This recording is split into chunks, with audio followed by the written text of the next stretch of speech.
Hallo meine lieben Freunde, was geht, was ist guten Abend, guten Tag. Es ist dein Lieblings-YouTuber James Bray und ich reagiere heute auf the falling of World War II. This is gonna be very crazy, man. Now, I got this recommended to me by a follower on my Twitch at twitch.tv/JamesBrayGang. Link will be in the description down below. But I wanted to save this for YouTube, you know. We could talk about this. I know World War II is a very hard and sad time for the entire world, man. Everybody was kind of going through it, and you know, Europe went through the brunt of all of that. You know, America got involved. Stuff was just a hot mess, man, a hot mess. So we're gonna be diving into this thing and checking out this video. If you guys are new to the channel, willkommen. If you guys are returning viewers, willkommen zurück. BRAYGANG, BRAYGANG, BRAYGANG. I don't really say it enough, but vielen lieben Dank. I really appreciate you guys' support. Abonniert diesen Kanal und like the video bitte. I really appreciate you guys. Let's go ahead and dive into this thing, break this thing down, and see exactly what we're working with, man. I don't know, my CPU is acting up, but if the video freezes or lags, just know right now, we working. You're watching Los Geht's. The average lifespan of an American is 80 years. 80 years. And an 80-year-old today was 10 when World War II ended, 4 when it began. A soldier who saw battle would have to be in his late 80s, at least today. Jesus.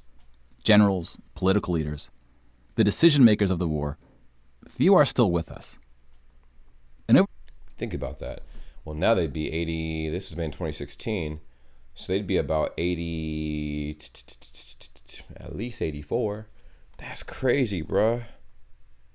10 and, oh my God, that's the insane. past few decades, we've seen authors and filmmakers rush to capture stories from survivors. True. Before this connection of memory is lost. Facts.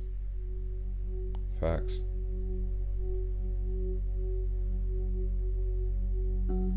This project is not about individual war stories, and it's not about survivors. We're going to tally up the tens of millions of people whose lives are cut short by the war, and see how these numbers stack up to other wars in history, including trends in recent conflicts.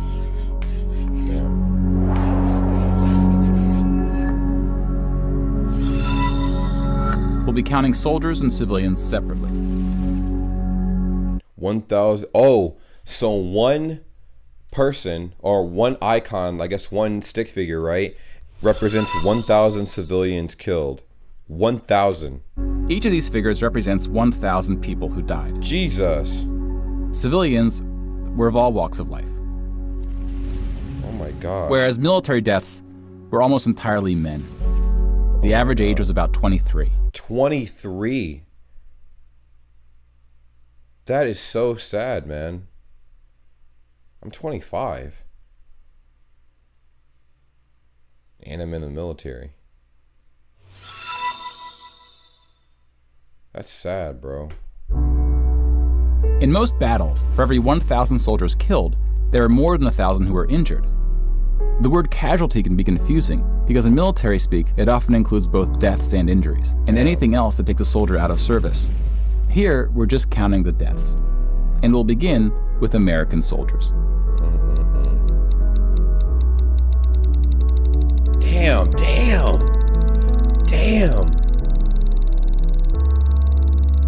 Over 400,000 died. 400,000 deaths.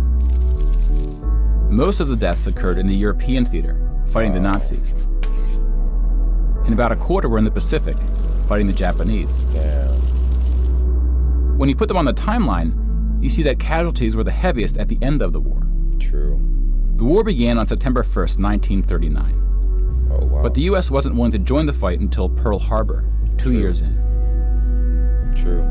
The deaths increased drastically on D-Day, when the Allies invaded Normandy. One of the most tragic moments of the war was on D-Day at Omaha Beach, where 2,500 Americans fell. So about the same number of US soldiers died on this single beach landing as the entire 13 years of the recent war in Afghanistan. Jesus Christ. The bloodiest battle in the Pacific was Okinawa, which lasted 82 days, during which 12,500 Americans died. That was probably after, or that was that before or after the bomb? Oh, that was About before the bomb. 5,000 of these deaths were at sea from kamikaze attacks. Jesus Christ. Now let's look at some other countries, starting with Europe. Yo, Europe, I'm pretty sure easily has the highest body counts and stuff, just because that was where the focus was for World War II, man. That was the focus. Like, Europe was the focus of World War II. Damn, dog. Germany started World War II when it invaded Poland. Poland ultimately lost 200,000 soldiers in the war. Jesus Christ. Most died after the invasion while the country was occupied by Germany and the Soviet Union. Wow. Germany, meanwhile, lost just 16,000 in the invasion of Poland. The Nazis went on to invade and conquer other countries, including Denmark, Belgium, the Netherlands, France. Yugoslavia, dude, look at the, what? Yugoslavia has a bunch of people that were taken from them. That is insane. Greece and Yugoslavia. France surrendered, but after losing 92,000 soldiers in the Battle of France. Jesus. Over 200,000 ultimately fell, which includes deaths in POW camps, French colonies, and other fighting. Yugoslavia suffered almost 500,000 military deaths. 500,000, bro. That is rough, man. The initial invasion brought relatively few casualties on both sides. But the deaths mounted under Nazi occupation due to guerrilla fighting, civil conflict, and mass executions. Jesus Christ. The Nazi invasions were swift, with relatively few German losses. Even the Nazi commanders expressed surprise at their success. And then we have the United Kingdom and the United States, who were not invaded but took the fight to the Nazis. Britain lost about the same number of soldiers as the US, which includes the British colonies. Oh my God. Germany lost about 500,000 soldiers fighting the US and Britain in what is known as the Western Front, which took place in France and Belgium. Damn, bro. But most So Nazi sad. soldiers died in the Eastern Front. Yo, the Eastern Front was one of the nastiest, like, battles in history. Like, oh shit, my camera. Oh no. Hold on. Let's go ahead and fix that. Hold on. Wait.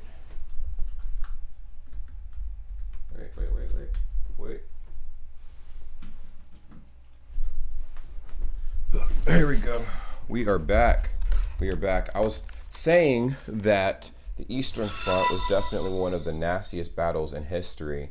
My friends and I were talking about it, and I was very shocked, man. I guess when I was learning it in school, that was not emphasized at all, like how intense the Eastern Front was. And look at the casualties for this, man. Germany's unsuccessful invasion of the Soviet Union. Yeah. The numbers are staggering. Jesus Christ. The most famous battle of the Eastern Front, and perhaps the turning point of the European war, Stalingrad, yep. was Stalingrad. The German Sixth Army successfully took Stalingrad, but then got surrounded by the Soviets and cut off from food and ammunition. 500,000 Nazis would ultimately die in Stalingrad. Another 100,000 were taken prisoner, of which 6,000 would ever return. POWs had a low survival rate throughout World War II, and it was particularly grim in the East. When you include these POWs, roughly the same number of Germans died in Stalingrad as all the Western Front fighting against France, the UK, and the US. Jesus. And though Stalingrad was a victory for the Soviets, they suffered almost twice as many losses as Germany.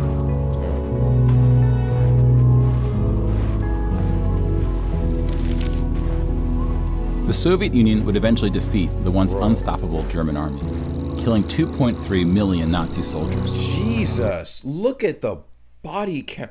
What? Like, and I told you, like, from the beginning, obviously Europe was going to have the most deaths. Like, this is insane. Russia is like, and yeah, Russia's up there too, man. As you can see, Russia took a lot, like a heavy hit during this time, man.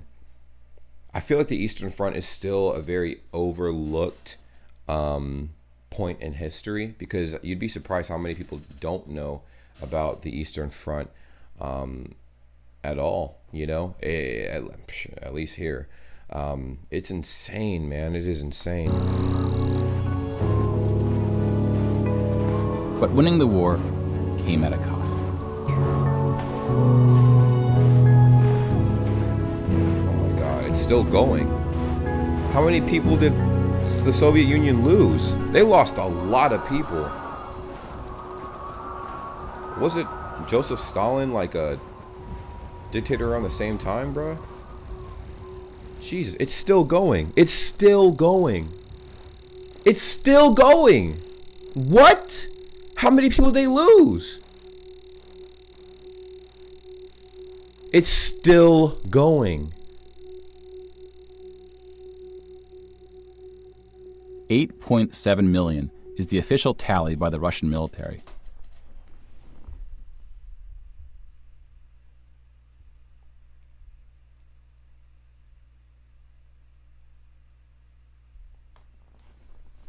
That's sad, man.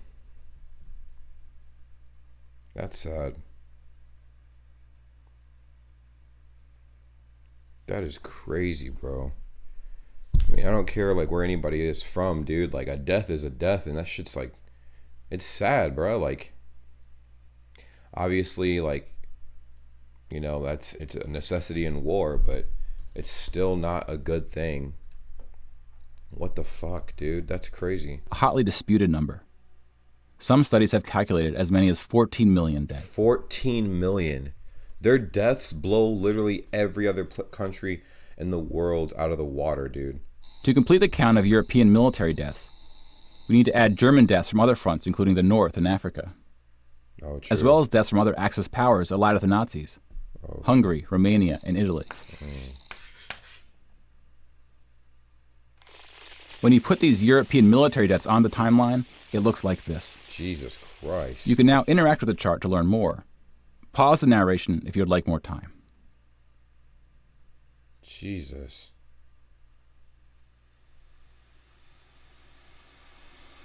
And now we switch to civilian deaths in Europe. That was just military deaths. That was just military deaths. They haven't even gotten into civilian deaths yet. What? Yo. Oh my God. 6 million Jewish people were killed in the Holocaust. Jesus Christ, man. If you separate this by country, you see that about half, 2.7 million, were Polish. 700,000 were Soviets, followed by Hungary and 17 other countries. Wow.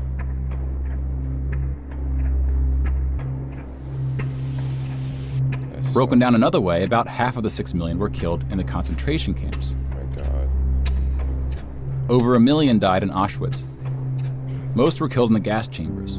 Others died from starvation, exhaustion, disease, and other forms of execution. Jesus Christ. The second most deadly camp was Treblinka, which was exclusively an extermination camp, Dude, set up to look like a train station. This is so sad. Yeah, I remember learning about the concentration camps. I think the very first time I ever learned about them, I was like 11, like 10 or 11 years old. And I was just blown away by how they disguised everything to look like, you know, almost a community, like a presentable community to the public. So the public never suspected anything was going on. It looked like a regular place where everybody was having fun. And then behind the scenes, it was like a horror movie. Absolutely insane, man. Unbelievable. And it's so sad and disgusting that all of that was going on behind the scenes. Like, it's terrible, man. That shit's terrible, bruh. Mobile killing groups killed 1.4 million Jews.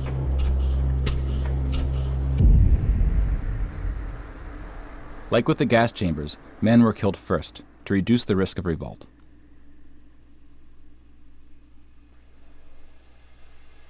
Jesus Christ.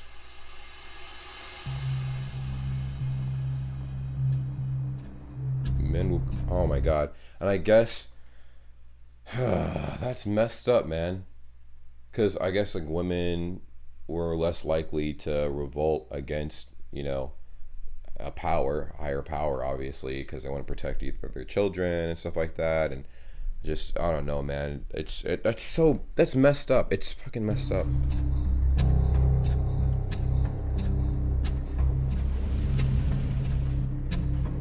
The Holocaust also includes non-Jewish deaths. Between 130,000 to 500,000 Roma, then called Gypsies, were killed. The numbers are disputed. About 250,000 people with disabilities were killed. Homosexuals, Catholics, and other groups were also exterminated, but their numbers were relatively small.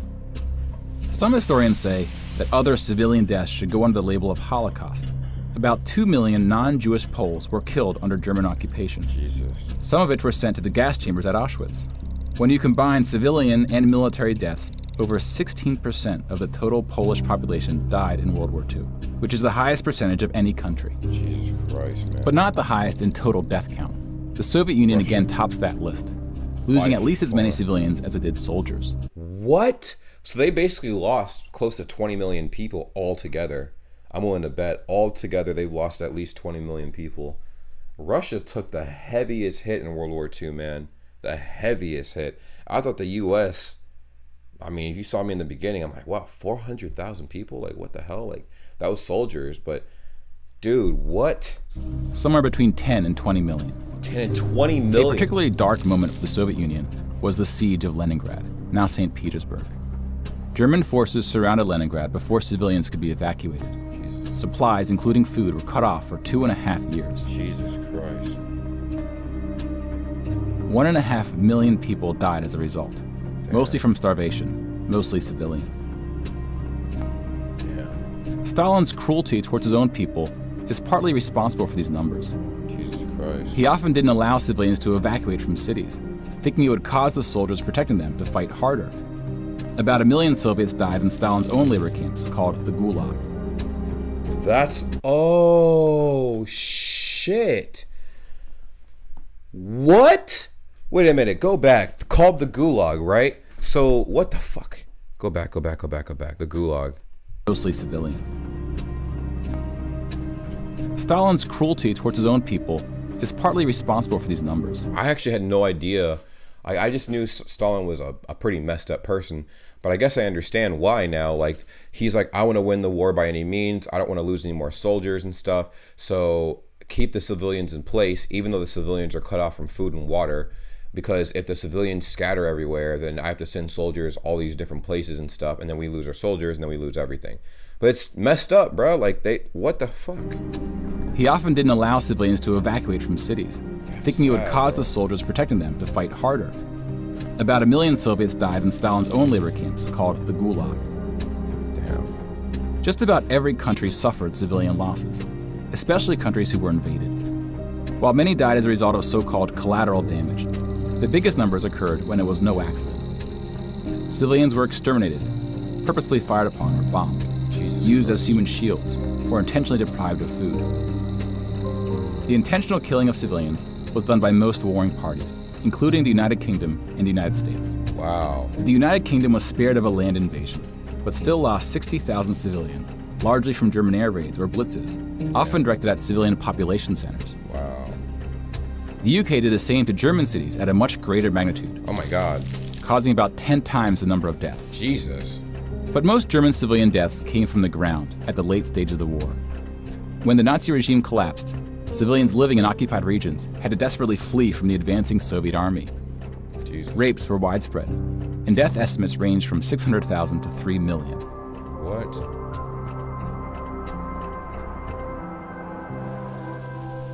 Let's step back and see where we are with the totals. Jesus Christ. We just counted about 20 million civilian deaths in Europe.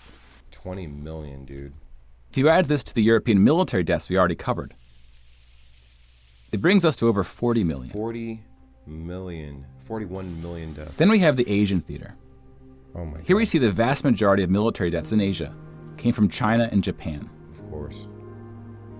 On the civilian side, about 6 million deaths from China, Indonesia, Korea, Indochina, and the Philippines can be attributed to Japanese war crimes, which are sometimes compared to the Nazi atrocities due to the sheer scale of the cruelty. Damn. China had the second highest death count after the Soviet Union. And like the Soviets, the Chinese government demonstrated a stunning willingness to sacrifice its own people. Jesus Christ. Chinese nationalists opened the dike at the Yellow River, hoping the flood would halt the Japanese advance. No. 500,000 Chinese civilians or more were killed, That sucks. which is 2 or 3 times the number who died in all countries in the 2004 Asian tsunamis. Jesus Christ.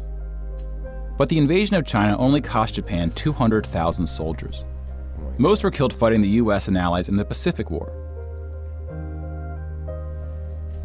A significant portion of Japanese civilian deaths were caused by American firebombing and the 2 nuclear attacks. Contrary to official US statements, these airstrikes were directed at civilian populations, not military targets. When you add all the deaths outside of Europe, That's insane. it brings us to a grand total of 70 million for the war, give or 70 take depending on million. who's counting, and what civilian deaths get included. Jesus Christ. More people died in World War II than in any other war in history. I think World War II set the precedent for everything after that. Like, I mean, we got into wars after that, but I feel like the big thing with World War II that opened the eyes of everyone worldwide, right? And it was one thing, because there was a treaty that was signed. It was like the Strategic Arms Treaty or something like that, which was like, it was a treaty that basically guaranteed mutually assured destruction. If one person uses a nuclear bomb, everybody's going to use a nuclear bomb. Everybody's going to get annihilated off the face of the earth, because they understand that that is insane. Because, I mean, America had it first, and then other countries are like, well, we want to build something like that as well. And other countries are like, oh, so do we. We want to have like a backdoor as well, because once they saw the U.S. drop 2 suns on Japan, the world was shaken a little bit. So it was insane. And I guess now, you have a lot of what we see a lot of tiptoeing, no matter what, even in wars, a lot of tiptoeing around people and stuff, because no one wants to get to the point where we're doing that, where we are pretty much where World War II was. World War II was extreme. Way too many people lost their lives in that war, man. And the war was comprised of thousands of battles, that were fought all over the place, and a lot of lives were lost, obviously. Very scary times for not only the soldiers, but the civilians across the board, for everybody on every side, right? And it's a wake-up call, man, when people are like, wow, like, why are wars the way they are now versus the way they were back then? Wars now, I feel like, are more strategic. I feel like they're more tactical, as far as like the people aiming at like economy type things, like, oh, we just won't trade with this country anymore, or oh, we'll just increase the price of this for a country. Not to say that there's no like physical fighting, because there's obviously fighting and stuff between countries, but it's a lot more. That's why there's rules in place. I never understood that. I never understood why there were rules in place for wars,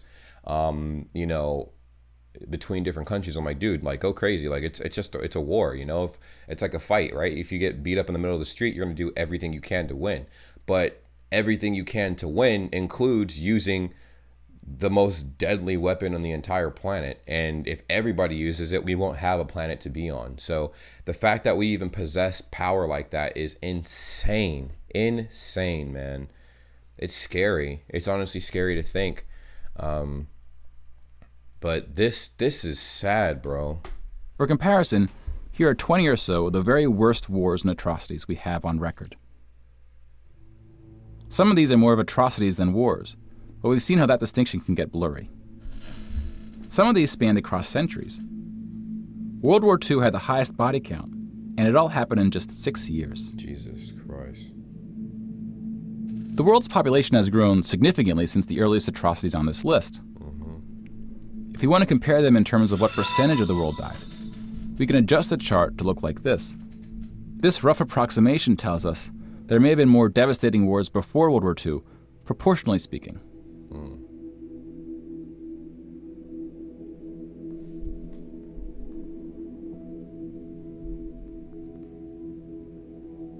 Damn. When we turn to post-war conflicts, It's hard to say anything that isn't controversial. But the data shows something quite extraordinary has been happening. In 1989, John Gaddis coined the phrase "the long peace" to identify the absence of conflict between the nuclear powers during the Cold War. 25 years later, the Cold War is over, and the term is still being used, although its meaning may have shifted. New peace. European countries have not fought each other, except for this 10-day war in 1956 when the Soviet Union invaded Hungary. When we look at European wars before World War II, it looks like this. They tend to be more frequent as you go back, though smaller in scale. And the largest 44 economies of the world have not battled each other since World War II. Damn. Rich countries have fought poorer countries, like the US versus Iraq. But rich countries have not fought other rich countries. Such a period of peace between the so-called great powers hasn't been seen since the Roman Empire. Jesus Christ. To many, peace is too strong of a word. Wars have occurred since World War II, and they can be grouped into these 4 categories. We don't see colonial wars anymore. We've already noted that interstate wars between rich countries have not occurred at all, and here we see wars involving smaller economies have tapered off. That leaves civil wars of 2 types, with and without foreign intervention. And this is what these battle deaths look like alongside of World War II. Jesus. More people died fighting in World War II than in all the wars since. Jesus Christ. And again, we can't forget about world population, True. which has almost tripled since World War II. If we scale these numbers to show deaths in proportion to world population, showing the likelihood that a person on Earth dies in battle, the downward trend becomes even more pronounced.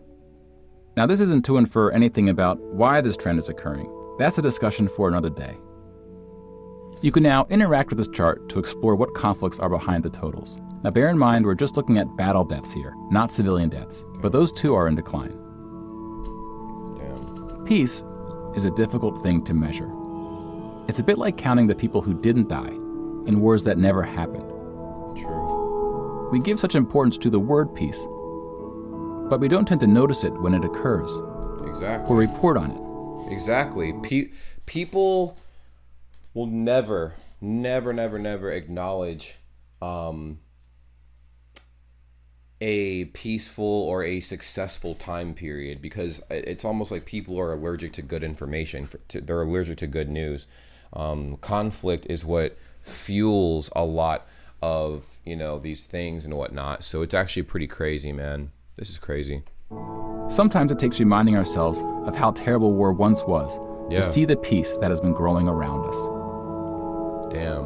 Of course, this trend may not continue, and it's not clear how looking at these charts can help us make the right decisions to ensure that it does.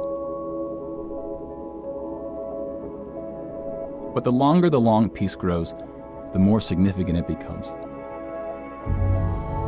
So if watching the news doesn't make us feel hopeful about where things are heading, watching the numbers might.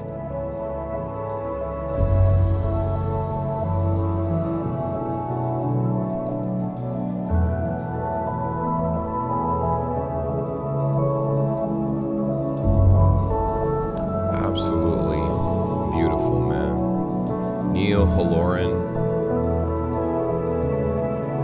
Andy Dollarson.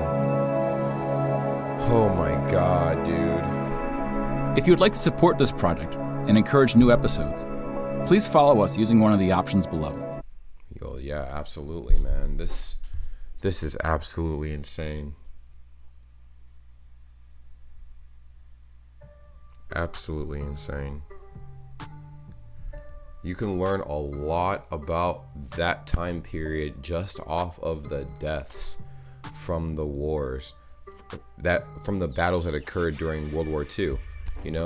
That is insane. And I've mentioned this before. I'm like, people complain, people think the world's ending, and I'm like, dude, World War II was a nasty time to be in. Like, a nasty time. There were wars after that were pretty nasty too, but none of them compare in scale to World War II. Now, war is obviously bad, no matter how you look at it, how you slice it. But World War II in particular was the worst time. I think the worst war that we had in a long time. Like, Absolutely insane. But let me know what you guys' thoughts and feelings are in the comments down below. This is a request that I was told to check out yesterday during a Twitch stream, but I'm like, I should probably, like, you know, actually sit and watch this, discuss it, and kind of ask you guys and see what you guys think about this whole situation, man. This is insane, absolutely insane. I'm not sure if there's anybody that's still alive now from World War II that fought in the war. I'm pretty sure most of the people from World War II that actually fought in World War II are gone, and I'm not sure if you guys have any relatives that are still living from that time period. Let me know in the comments down below. But that's pretty much it. Thank you guys so much for watching. This is very that was heartbreaking, man, honestly, but it's actually relieving to see where we are now in comparison to where we were back then. But that's pretty much it, and until the next time I see you guys again, take care, peace. Hey, what's up? Did you guys subscribe to the channel? Did you subscribe to the channel? Well, if you haven't, make sure you do that. Also, we do have a Discord. The Discord link is always going to be in the description down below on any of my videos, and it's dope. What we do on Discord is pretty simple. A lot of you guys I'm collecting you guys from a bunch of different countries, a bunch of different places, and you guys want to teach me a whole bunch of stuff. You guys can join the Discord and teach me anything. You can send me any kind of messages and stuff. You can actually post memes. You could participate in the community and just make friends. Just go ahead and join the Discord and see what kind of situation you're getting into for yourself. Also, there's gonna be some giveaways in the future. There's gonna be some giveaways, but to create some incentive for that, I need you guys to follow me on Instagram. Are you guys following me on Instagram? You know what my Instagram looks like? You probably don't know what my Instagram name is. It's right there. Just go ahead and check it out. Check it out. Check it out. It's dope. Just follow me on Instagram. I do live streams every day. I try to, you know, engage with you guys in every way possible. I know not a lot of creators are very engaging with their fan base. I try to be engaging. So just go ahead and check it out. There's no harm, no foul. Follow me on Twitter too. I honestly am trying to grow my Twitter, but I don't really post that often on there. But when I do, you guys will be the first to see whatever post those will be. You know what I'm saying? Now, if you guys want shout outs or whatever, I don't know, we have a lot of upcoming independent artists that have been hitting me up as of late. I might create a series where I favor my international independent artists and stuff, and I might promote you guys for free, but it might just be 1 or 2 a week, you know, and you guys can give me some feedback on that. But all to say, follow me on my social medias. All right, if you guys aren't doing that already, you need to do that, because that's a pretty big deal. I'll see you guys later, but enjoy the content I create. It's gonna be random reaction videos, a lot of everything. Reaction videos, vlogs, challenges, cooking videos, gaming videos, anything you guys suggest when you join my Discord or message me on Instagram. But I'll see you guys soon. Take care. Follow me. Peace.